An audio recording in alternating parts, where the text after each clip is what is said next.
কালকে গভীর রাত থেকে ক্রিটিক্যাল কন্ডিশনে চলে গেছেন, ফাইট করছেন তিনি আমাদের মাঝে ফিরে আসার জন্য।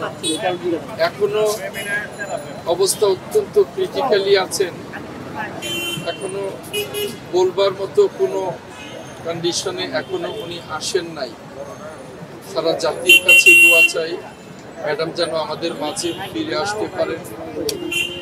বলা যায় উনি খুব ডিপ কন্ডিশনে, আমি ঠিক ডিপ কন্ডিশনের ব্যাখ্যাটা আপনাদের কাছে নিতে চাই না, এটুকুই বলতে চাই কন্ডিশনে আছেন। এটাকে আপনারা ভেন্টিলেশনও বলতে পারেন, ক্রিটিক্যাল কন্ডিশনও বলতে পারেন। এই মুহূর্তে সারা জাতির কাছে দোয়া চাওয়া ছাড়া আর কিছু বলার নেই। ডাক্তাররা ক্লান্তিহীনভাবে চিকিৎসা দিচ্ছেন।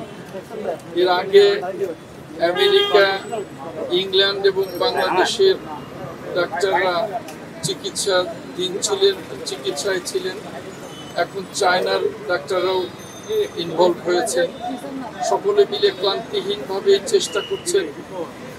বাদ বাকি আল্লাহ ভরসা, এই ক্রিটিক্যাল কন্ডিশন থেকে ম্যাডাম যেন আমাদের মাঝে পরিপূর্ণ সুস্থ হয়ে ফিরে আসতে পারেন, এটাই আল্লাহ রাব্বুল আলামিনের কাছে একমাত্র ধন্যবাদ।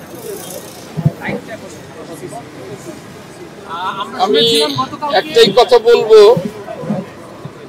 সিসিইউ থেকে আইসিইউ থেকে ভেন্টিলেশন বা লাইফ সাপোর্ট যাই বলেন, আমি এগুলোর বাইরে বলবো যে ম্যাডাম খুব ক্রিটিক্যাল কন্ডিশনে আছেন।